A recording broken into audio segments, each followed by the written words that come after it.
So, hello mga kabusing! Welcome back to my vlog! Ayan, Arman Montuya Vlog. So, ayan, medyo paos pa ako ngayon mga kabusing kasi changed weather na po dito sa bansang Bahrain.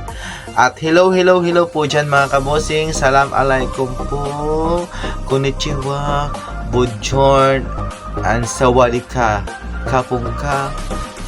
Hello po dyan mga kabusing. Ayan, so marami po tayo ngayong tatalakayin mga kabosing pag when it comes po sa pageant trip mga kabosing.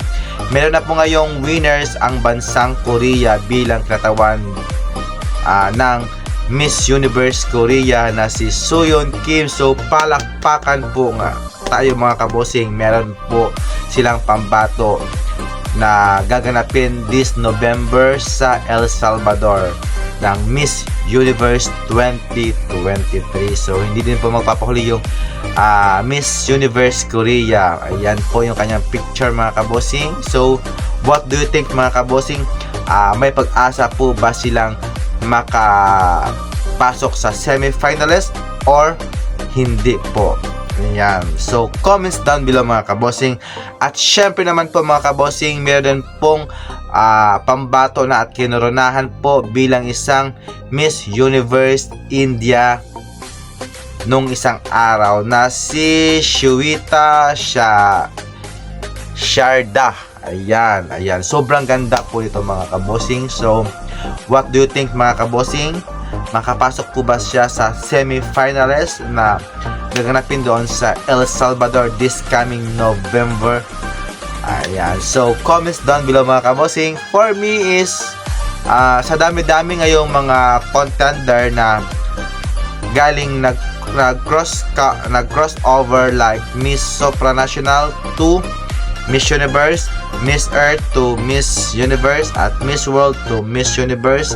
Ayan. So, for me mga kabosing, makakapasok po yung mga pambato ng India kung pagbubutihin po nila yung kanilang training, sa kanilang pasarela at sa kanilang advocacy po mga kabosing. So, for me, hindi po malayong mangyari na makakapasok po siya sa semi-finalist. But for me, I'm sure na makakapasok po yan sa semi-finalist. Depende na lang po dyan mga kabosing kung naka-align po sa kanya yung destiny na makakapasok sa semi-finalist. At syempre mga kabosing, what do you think mga kabosing about sa yung nanalo bilang Miss Universe Thailand na si Antonia Porcil? So, makakapasok ba talaga siya sa semi-finalist or hindi po makakapasok? So, ayan. So, what do you think mga kabosing? For me is malakas talaga yung laban ni Miss Antonia Porcil kasi galing po siyang Miss Supranational 2019. Siya po yung kinoronahan bilang Miss Supra 2019. So, malakas po yung kanyang background. When it comes din po sa communications, okay po. I don't know sa kanyang advocacy is strong po ba or hindi, kasi wala pa po akong feedback kung ano yung kanyang advocacy nito. Pagdating po sa kanyang pasarela, okay na okay po sa akin. At syempre, pagdating naman po sa communication, check na check po sa akin. Sa kanyang background po, pasok na pasok po sa akin.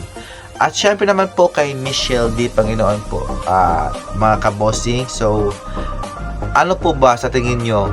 May pag-asa po ba siyang manalo or mauusugan po siya ni Miss Antonia Porcil ng Thailand? So, for me naman mga kabosing, si Michelle D. is ginagawa niya naman po yung kanyang makakaya para po ma-satisfied po yung ating kababayan mga Pilipino para sa kanya pong training. So, kita-kita naman po sa kanyang previous po na post na pasarela training po siya. At syempre po yung sa kanyang beauty, very exotic po yung kanyang beauty ni Michelle D. At syempre po yung kanyang pasarela, okay din po. Kaya lang, nagtitraining pa po siya. At pagdating naman po sa kanyang speaking ability is okay rin po sa akin. May something sense of humor po siyang tinatawag, at syempre yung kanyang strong communication skill po pagdating po sa stage presence po, at syempre yung kanyang advocacy,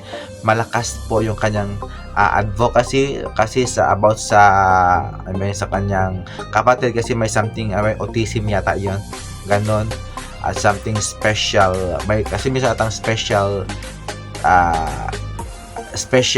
ano ba tawag doon, special child, yung kanyang kapatid is para may ganon din po. So yun po yung kanyang advocacy, kasi siya yung po ata yung ano ba yung parang namamahala po doon sa kanilang advocacy po niya ni Michelle D. At syempre siya po yung artist ng GMA po, at syempre meron po siya mga degrees po na galing Harvard, yung online business. Ayun, kaya para sa akin is malakas po yung kanyang laban po sa dating na Miss Universe 2023. At syempre naman po mga kabossing, pagdating naman po sa mga kanya pong pinaghahandaan is na marami po siyang mga pinaghahandaan talaga si Michelle D when it comes po sa mga pasabog niya sa kanyang speaking, at syempre yung kanyang mga gamit pong gagamitin this November sa Miss Universe po. So I think na makapasok po si Michelle D sa semi-finalist, at syempre malaki yung pag-asa natin na makakapasok po siya sa top 10 at syempre sa top 5. Tiwala lang po tayo sa kanyang kakayahan kay Michelle D, kasi naka 2 times na siyang sumali sa Miss Universe. So today is their 3rd time para po ma-represent po yung country natin sa Miss Universe, kasi nung last edition ng 2020 si Michelle D ay nakapasok sa top 12 sa Miss World 2020. So malay natin si Michelle D is magkakapasok sa top 5. So mga kabosing, so we were happy at least makakapasok lamang po sa semi-finalist yung ating Pilipinas, kasi nung last year hindi po nakapasok ang ating pambato na si Celeste Cortez. So this year we were praying na makakapasok talaga siya sa semi-finalist. So ayan mga kabosing, what do you think mga kabosing? Itatapos ko na po yung aking vlog ngayon mga kabosing, kasi pahaba na po yung oras natin sa pagbablog. So what do you think mga kabosing, yung pambato ng Miss Universe Korea, makakapasok po ba siya sa semi-finalist? At syempre yung pambato ng Miss India na si Sharda, what do you think mga kabosing, makakapasok din ba siya sa semi-finalist? Or ng si Antonia Porcel ng Thailand, siya na nga ba ang mag-uuwi ng ikatlong corona sa Thailand? At syempre yung ating pambato na si Michelle D, mausugan niya ba talaga si Antonia Porcel sa Miss Universe sa semi-finalist? At sa top 5 is sila yung maglalaban sa top 5. So what do you think mga kabosing? So comments down below po mga kabosing, at salamat po sa panonood aking YouTube channel, and see you in my next vlog, and bye bye, keep safe po mga kabosing, see ya. Subscribe please, and follow my TikTok, and syempre my Instagram account, at syempre my Facebook page. So see you guys, bye bye.